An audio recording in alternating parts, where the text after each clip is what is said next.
What's up, my wizards? It's Dev, SBMTG. We like it at Magic, and today we're going to talk about Modern Horizon spoilers. Should come as no surprise at this point. We are dead in the middle of Modern Horizon spoiler season. We got like 20 cards to talk about, no time to exchange niceties at the beginning of the video. Let's go ahead and get into it. Now, I missed a card yesterday, so I want to open on String of Disappearances here, just so you know I like this card. It's blue mana for an instant. Return target creature to its owner's hand, then that creature's controller may pay 2 blue. If the player does, they may copy this spell, and they may choose a new target for the copies. So kind of Chain Lightning, Unsummon mashup, which is actually really cool. And I do like that if you target one of your guys first, then you can choose to copy the spell, pay another blue, then bounce one of your dudes again. If you want to repeat enter the battlefield triggers or save multiple creatures on your side of the board from a wrath effect or targeted removal or combat, like this looks good in a lot of different situations. I like that you can bounce one of your guys in response to a targeted removal spell and then choose to copy the spell and then bounce one of your opponent's creatures.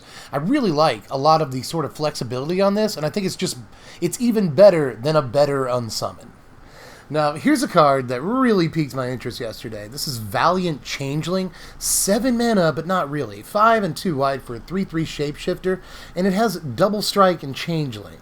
And it costs 1 less to cast for each creature type among creatures you control. This effect can't reduce the amount of mana spells cost by more than 5 generic. Well, the first thing I noticed about this card is the art. I never talk about the art on cards, but I really think this is cool, and I want to point out that one entity is the horse and the guy, and even the sword on this art. I think that's awesome. But at the same time, the reason this is really getting talked about at all is because it's effectively a 2 mana 3/3 double strike on turn 2 some of the time, because the way it works is if you play a Changeling on turn 1, like Changeling Outcast, there's that card again, then you might be able to get this on turn 2 because Changelings are just all the creature types. So that makes it so you can easily play this on turn 2. But don't get too hyped yet, because I think the real thought experiment here is a 2 mana 3/3 double strike worth it in Modern? Like, even one, let's say they printed one that had no restrictions, limitations, deck building conceits, anything like that, you know, just 2 mana 3/3 double strike. Is that worth it in Modern? You know, like, I'm not using the dies to removal argument, I'm using the dies to all of the relevant removal argument here, because a 2 mana 3/3 double strike would still die to Fatal Push and Lightning Bolt and Path to Exile and all of the most played removal in the Modern format right now. And again, it's not that this dies to removal, it's that it dies to all of it. So, you know, even in a deck that plays it on turn 2, or a deck that plays it fairly on turn 3 after a couple of 1 and 2 creatures that are different creature types, even then I'm not sure that it is 100% worth it in Modern. But let's get into the stuff from this morning. I actually really like Arkham's Astrolabe. This is better than his Weathervane, at the very least, right? I like the art on Weathervane more, but whatever. Getting ahead of myself. Arkham's Astrolabe just costs 1 snow mana. 1 snow mana from a snow permanent. And when it enters the battlefield, you draw a card. And you pay 1 and tap it to add a mana of any color. Okay, so it's like a Prophetic Prism, sort of. You draw the card when it comes into play, but it's also kind of like a Chromatic Sphere, sort of, except you draw the card up front instead of when it goes to the graveyard or whatever. It's like a lot of things. And you can never underestimate these. Ever. You know, it might not look like much, but just 1 mana is great to draw a card, first of all. Put a permanent on the battlefield, an artifact no less, which is going to have a lot of synergy with a lot of different decks in Modern. I mean, there's a bunch of decks that are kind of ancillary, like tier 3 and 4 decks, but they want their artifacts. This is a turn 1 artifact for them if they get the snow mana. So there is that. You have to get the snow mana. You know, you're not guaranteed this on turn 1 every game. So you got to keep that in mind. But still, it is a great way to start the game in your snow deck, especially if you have a sort of tertiary artifact theme. You're definitely going to want something like this. And the mana of any color, that's always a better ability than it looks like, too. This kind of mana fixing is just insane, but it takes a little bit more tweaking of the mana base than you might think to actually get this on turn 1. Although, the snow deck is really coming along at this point. Case in point, up next is Frostskin Gollum, although I like the non-translated name a little bit better. Gollum Paleho Halado. That's awesome sounding, but I don't even really have to translate this. It's just a snow artifact creature Gollum, and it's a 2/2. So it's just a 1 mana 2/2. That's pretty good, right? I mean, traditionally, that's a very good. It's like a non-legendary Isamaru, so seems like a fine Magic card. But again, you can't necessarily guarantee snow mana on turn 1 unless your entire deck is snow basics, and I guess like fetches. I suppose you get fetches as well, so it makes it a lot easier. But I'm not sure what decks even want it? You know, like the snow deck doesn't look like a really aggro deck right now, and that's usually the decks that are going to want a 1-mana 2/2. But maybe they just play this against control as an aggressive creature, against aggro as a blocker. You know, this is always going to trade against aggro decks in the early game. So maybe it's a decent enough threat to do those things, and the snow deck might need a tool like that. So maybe in context of the one deck, perhaps. And maybe even in like Scred Red, but I really highly doubt they want something like this, even though they play nothing but like snow basic mountains, you know. I'm still not sure that they want a 1-mana 2/2. There's probably just better ways to flex their slots, and I imagine that in most decks that aren't like really extremely low to the ground aggro, you're not going to make the deck building concession of making your deck like nothing but snowlands in order to play this, and that's good. That's a good thing. I wouldn't want the card to be too good, and I really don't want snow cards to be too good in general, because I don't know, I don't like the idea of like every modern player having to replace their basics with snow basics. Like, even though they're getting printed in this set, I don't know how much that's going to help the price. And if you have to pay, you know, $2 to $3 per basic land you want to put in your deck, that really ups the cost across the board to play modern. But I guess on the other hand, like, what's an extra $20 to build for your basic lands when you're already spending like $1,000+ on your deck, right? So I'm not sure how much of a concern that is, but I don't think this card really pushes that concern that much. I don't know, it is a thing I think about.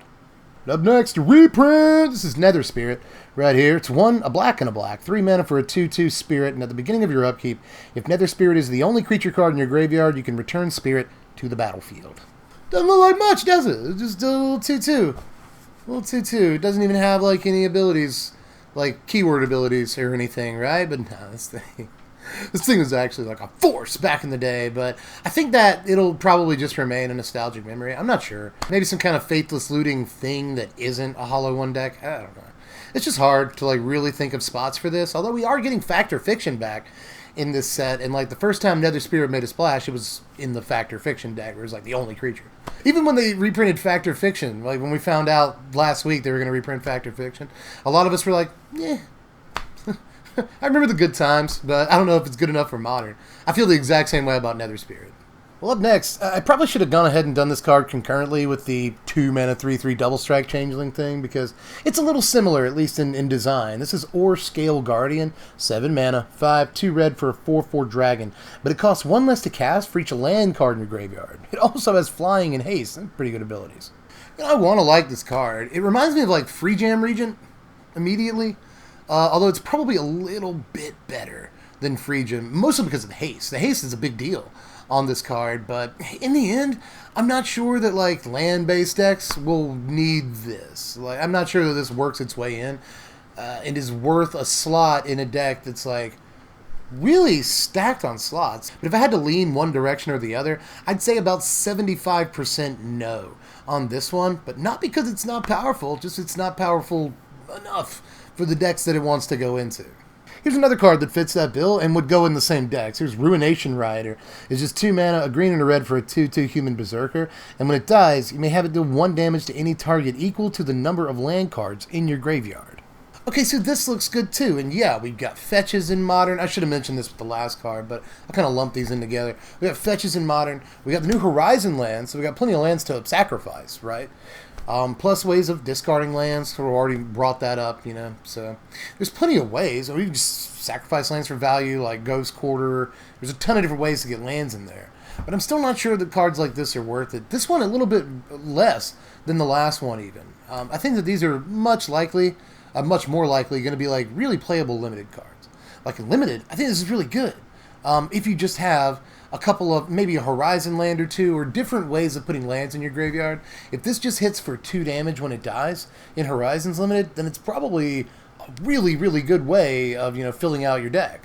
We also saw Mist Clan Naga here, another ninja. Another day, another ninja. It's just 2 and a blue for a 3/1 ninja with ninjutsu for its casting cost. And whenever Mist Clan Naga deals combat damage to a player, create a token that's a copy of Mist Clan Naga. That's a funky ability, right? And it's cool that we got like a Naga ninja. It's really hard to say, first of all, but it's a cool combination of creature types, you know. And I love that we keep seeing ninjas like almost every day. Not only are we getting like EDH action for Eureka, that's always nice, but it's gonna be a good card in limited. And there's probably a reason. That's probably the reason this is rare. All things considered, is can you imagine this in uncommon just getting out of control in limited? And very often it's gonna hit for combat damage. You know, you're gonna get the ninjutsu off. Come ahead, bring it down, hit for 3, which is often more on turn 3 than you were going to hit for anyway. And create a token, like, this is basically 6 power for 3 mana when it ninjutsu's in, so that's just really good. Like, the card's obviously not going to, like, destroy the modern format, but actually the card's not too bad. Like, imagine a world where on turn 3 you ninjutsu one into play, you get a token. And then on turn 4, you ninjutsu a second copy into play and get another token. Right? Like, things can get really out of hand in that case. And also imagine a world, you know, we just saw, like, the blue chain lightning thing, String of Disappearances. Seems like it might go pretty well in a deck like ninjutsu, especially in limited, but even in modern, it seems like it'd be a cool idea to, like, you know, bounce something with ninjutsu back to your hand, bounce one of your opponent's creatures or something, EOT even, and then on your turn, get in, ninjutsu your dude again, get another copy. You know, there's just a lot of really interesting tricks available to us with ninjutsu right now, and we're seeing a critical mass of pretty sweet cards. And even though this just ends up being a 3-mana 3/1 some of the time, other times it's going to be a 3-mana 6/2 spread among 2 bodies, and that's actually a modern playable rate as far as I'm concerned. Oh yeah, we also saw Future Sight today. This got a reprint. I guess all the jokes about like how so many cards in the set either are from Future Sight or like they reference or call back to Future Sight. The set, Wizards was like, oh, we'll just reprint Future Sight the card. Which is kind of exciting at first glance until you think like, well, I guess we have Experimental Frenzy in Modern, which is like functionally going to be better than this, especially for the mana cost. And it doesn't really see that much play in Modern already, so I'm not super excited for Future Sight in the Modern format, but it's cool to get a reprint for the Commander, y'alls. Speaking of cool cards, y'all, here's Endling right here. We finally got the end of the endling of the cycle, I guess. I'm not the first person to make that joke. It costs 4 mana, 2 and 2 black for a 3/3 zombie shapeshifter, and you can pay a black to have it gain menace until end of turn. Or you can pay a black and have it gain Death Touch and end of turn. Or you can pay a black and have it gain Undying until end of turn. Or you can pay any old mana of any old color and have it get +1, -1, or -1, +1 until end of turn. So this is also not going to break Modern in half or anything. Like, it's not like super impressive or anything. But it is, again, it's a really cool card, and it's going to play very well in Limited. Most Lings do, and really some Lings play well in Constructed, especially blue Lings, but I'm not too sure about this one. I will say that like Death Touch and Undying, that's a cool combination of abilities. And in like a zombie deck, maybe you're playing Soul Diviner or something, so you give it Undying, you just eat the counter with Soul Diviner. That seems good too, you know. It's like they're definitely, yeah, Ziggy, it does seem good. He's disputing me. I know you don't want to play Soul Diviner in Modern, Ziggy, but it's a thing. Let me have my lines. And actually, another cool thing about this is that once it comes back with the +1/+1 counter, let's say you don't need it with your Soul Diviner, then most of its abilities, especially the pump abilities, get like way better. You know, it's got way more play in the pump abilities. The menace is a little more menacing, so that's pretty good. You know, your opponent might not want to kill this because it's going to come back like way stronger. So even though I think this is probably like mostly priced out of Modern playability, I do think it's a really fitting end to a cycle. Very, very powerful looking card, but again, I'm not sure too how many waves it's going to end up making. But up next, Winter is here. It's Dead of Winter, as a matter of fact. 3 mana, 2 and a black for a sorcery. All non-snow creatures, all Jon Snow creatures, get -X/-X until end of turn, where X is the number of snow permanents you control. First of all, really like this flavor text. Although it reminds me of that episode of The Twilight Zone, where like the guy, like he's trying to read the entire episode and he can't read because people keep interrupting him. And then like everyone dies except for him. And then he breaks his glasses, so he can't read. And he's like, but there was time now! I can't help but think of... yeah, I know, Ziggy. It's a played-out cliche episode, but I can't help thinking about it.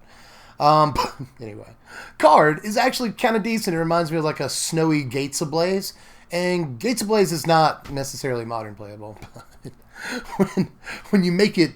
When you tweak it just a little bit, it becomes a lot better looking. Like, let's say you do play a snow basic every turn. And on turn 1, you get your Gollum. On turn 2, you get your Snake or something like that. And then turn 3, you play this. You just wipe out every creature on the board except for your guys. And even if you get this late in the game, it becomes like even better. You know, I could see this hitting for like 5 or 6 pretty easily in the relative late game and just being a one-sided wrath for the snow deck, which seems pretty nice. But I couldn't spend too much time on that because I got to get to Unearth.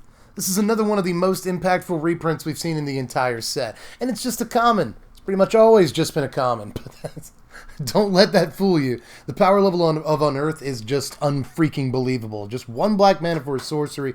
Return target creature with converted mana cost 3 or less from your graveyard to the battlefield. And you can cycle it for 2. Yet another card that Hollow One might want. Although, obviously, notably, it can't get back Hollow One. So do keep that in mind. But there are a ton of decks that might want this. You know, like Death's Shadow is a really, really good example. Like, this is a super scary tool for Death's Shadow decks. And a bunch of other stuff, you know? Like, imagine just unearthing like a Snapcaster Mage. That seems good enough right there. I shouldn't say that Modern is based around small creatures, but all the most successful creatures in Modern are small guys, and Unearth is going to be able to do just that. Unearth all of the best creatures in the entire format that people are already like pretty scared of. So having this as a tool is just crazy to me. And don't underestimate the cycling on it either, by the way. If you're ahead in the game or you're looking for a specific thing that's not in your graveyard yet, then cycling this is always an option at instant speed. Plus it works with anything they want you to cycle. Like we just saw Astral Drift. Sort of Astral Slide reprinted into this set. This is going to work well with that too. So there's just a million different little niches that Unearth can fit into as usual. And this is an extremely powerful card. And I'm glad we have it in Modern now, I think. I mean to say, I think I'm glad. Not I think it's in Modern. It is in Modern. But I think I'm glad about it. But it might go off the rails. So we'll have to wait and see. But next is On Thin Ice. Just 1 white mana for Snow Enchantment. It's an aura. And it enchants a snow land that you control. When On Thin Ice enters the battlefield, exile target creature an opponent controls until On Thin Ice leaves the battlefield. First of all, really love the flavor on this like snow chained to the rocks. You know, I'm not sure that Chained to the Rocks is the most played Modern card ever, especially with Path to Exile floating around. But at the same time, if the snow deck's going to compete, it's going to need like low-costed removal like this. And this, you know, again, you could just play Path to Exile, but this has the benefit of being a snow permanent. You know, like we just saw a Wrath effect that counts up the number of snow permanents you control. This might be really important for cards like that, obviously. So just 1 mana for this effect is a really good deal. And again, the snow deck needs pieces like that if it's going to be a real deck at all. Like even if it's going to be a fake real deck, you know, tier 4 or something, it needs pieces like this. And I love the flavor. You know, On Thin Ice, great name, great art. You know, I like the idea of, first of all, this art direction could have gone in a bunch of different directions. That's a weird sentence, but I like that they went with like, sort of a guy got exiled, like they put him on thin ice and like pushed him out to sea. That's good flavor, y'all. So this card really hits on a bunch of cylinders for me. I like it a lot. But up next, some of the best cards of the day coming up here, like Crashing Footfalls. This is a sorcery. You suspend 4 for 1 green mana, and you create 2 4/4 green rhino creature tokens with trample. Now, I actually think this is a little better than fair. Like, actually a pretty decent card. If you just cast it on turn 1, and then wait, but I'm not sure how many decks have time for all that mess, you know? You can just cast this off of, like, I don't know, Electro Dominance, which is looking better every single day. Just cast this at instant speed for 2 mana during your opponent's combat step. That seems good. Or you could use, like, any of the Expertise cycle. Like, those, again, looking better every day when they print these quote-unquote free spells. So this might actually see a good amount of play, but I'm not sure how much those decks want a piece like this. Probably just a little bit, though, right? I mean... Again, instant speed on turn 2 during your opponent's turn, dropping 2 4/4 rhinos, and then untapping on your turn to attack with them. I mean, that seems very good and almost enough to maybe actually make this card finally see play. Electro Dominance, I mean. I'm not too sure in the end whether or not it works, but the decks that it looks like it's made for, like Mono Green Stompy, probably still might want a copy of this, because when you do get to it, it doesn't win you the game immediately or anything, but it's to effectively, you know, it's 8 free power, effectively. That seems great. So, I don't know, man. I think I actually like a good bit about this, and it kind of reminds me of, like, Greater Gargadon. Sort of, you know, but it's not, obviously, you can't, like, get the suspend counters off of it or anything, unless there's some kind of crazy way that I'm not thinking of right now, because Greater Gargadon actually allowed you to get the counters off of it by sacrificing stuff. This, not so much, but still reminds me of a few things, like Call of the Herd, for instance, but I think it's a better card than, like, most of the cards that it's referencing, and just because you can play it for free, effectively, and for so many different, in so many ways in Modern, this will probably see some amount of play. But up next, this is easily in my like top 3 favorite cards of the day for personal use. This is Hall of Heliod's Generosity. This is a legendary land. You can tap it for a colorless, or you can pay 1 and a white and tap it to put an enchantment card from your graveyard on top of your library. Well, the first thing I thought of was Lunar Force. Like, immediately, how annoying does that sound? In Commander, yeah, it doesn't seem so great, but in Modern, like actual Modern, is that like good enough? No, it's not. It's not. It's just really gimmicky and stupid, but there's plenty of ways that you could abuse this card. We really don't have a whole lot of like enchantment recursion throughout the entire history of Magic, so all Enchantress decks in Commander are going to love this, and pretty much all Enchantress decks in any casual format, but we'll have to wait and see about Modern. There's probably plenty of enchantments that you want to recur in that format as well.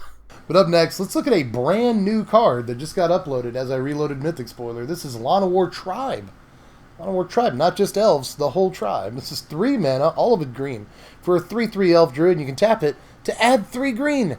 How cute is that, right? You know, turn 1 elf, turn 2 this, then on turn 3 you have all of the mana, all of it. It's going to add it up, but whatever. I guess you have 3, 6, 7 mana. 7 mana on turn 3 is possible now with this, you know, lead-in.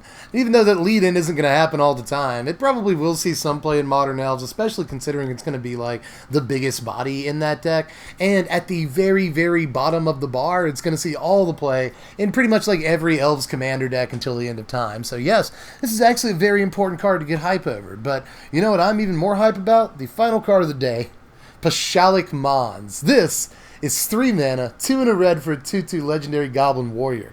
And whenever it or another Goblin you control dies, Mons deals 1 damage to any target. Or you can pay 3 and a red and sacrifice a Goblin to create 2 1/1 red Goblin creature tokens. This is the Mons from Mons' Goblin Raiders, which is like literally the first Magic card I ever saw in my entire life. Back in 1995, the very first Magic card I was ever made acquainted with at school was Mons Goblin Raiders. So this actually has like a lot of nostalgic value for me. I know a lot of people are really happy to see Urza and Yawgmoth after, you know, again, over a quarter of a century. But for me, I'm getting a lot more nostalgic feels just seeing Mons after all this time. And he's actually really good. Like, I think this is playable in Modern as maybe a 1-of in a Goblin's deck, and I'm not sure that it sees play in 8-whack. But I can't also be sure that it gives rise to a whole new Goblins deck, you know.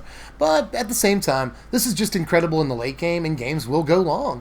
And this is just an insane tool that gives you a mana sink and a sort of Judith type effect, you know, kind of a Blood Artisty effect, and that's really important for a deck like Goblins. You know, you're going to be sending Goblins to the graveyard all the time, whether they're dying in combat or maybe you're sacking them to Skirk Prospector. Like, how good does this look with Skirk Prospector? Or even like Siege Gang Commander for turning Siege Gang from Shock into Bolt. That seems like a pretty good play too. You know, sacking 1 Goblin gives you 2 Goblins. Sacking the Goblin gives you a point of damage in the first place. So using the activated ability is actually a point of damage to a target, and 2 1/1 Goblins, which you can then sacrifice later. I just love that you sack a Goblin and get more Goblins than you started with, plus the damage trigger. And if they take this thing out, it'll get you a point of damage too. It's just, I don't know, I think that Goblins actually did need like a late game tool like this to be able to push through other board states. That's important, but also survive against like Wrath effects and stuff like that. This is good whether you get it before the Wrath and it dies, or just after the Wrath, and now you have a mana sink that allows you to create more and more Goblins. So this card looks really good to me, and I wouldn't be surprised to actually see this show up as at least a 1-of, if not a 2-of, in some Modern Goblins builds. But it's also going to be, hello Ziggy, it's also going to be an incredible Commander Goblin, whether it's your Commander or not. And man, is red-black goblins looking like a really good commander deck nowadays. You know, we've seen a couple of important red-black, really one really good-looking red-black goblin in this set. And then another one that's just a black goblin that looks awesome. That's kind of along these, you all right, Ziggs? Kind of along these same lines. But now in your, like, your auntie deck, you know, your wart deck, cards like this look really fantastic. As well as even like Grinzo cards like this look good, but I can't wait. I really want to build the black-red wart deck at this point because black-red goblins is looking for real in Commander, but I'm telling you, this might actually have like competitive implications just because goblins doesn't get a late game piece like this like ever, and it finally did. But oh no, I ran out of cards.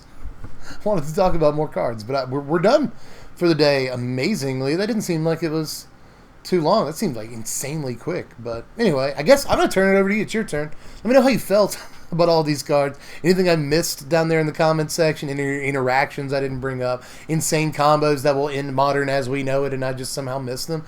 Let me know down there in the comments section. You can also like the video if you enjoyed it. Do all the YouTube stuff while you're here. Before you cut the lights, like the video, subscribe if you haven't done it yet for spoilers, deck techs, gameplay, list videos, all the things that you enjoy about Magic on the YouTubes. And yeah, you can also head over to TCG Player, pre-order any of this stuff, including sealed product, at the lowest prices on the interwebs. I can say that truthfully. I'm their pitch man, but I can say that truthfully. That's why I became their pitch man. I didn't want to lie to you. So hit the link in the description, go to TCG Player, check out their wares. Aside from that, hit the link in the description to go to Patreon, or just go to patreon.com/SBMTG. $1 a month is all I ask to support content like this, and I'll let you vote on what decks you want to see next. But pretty sure that's it. That's all I got for this one. So, like I said, turn it over to you. Let me know how you felt about all this business down there in the comments, and I'll catch you cats later. I'm Deb from The Place. Thanks for watching, my wizards. Spread love and be kind.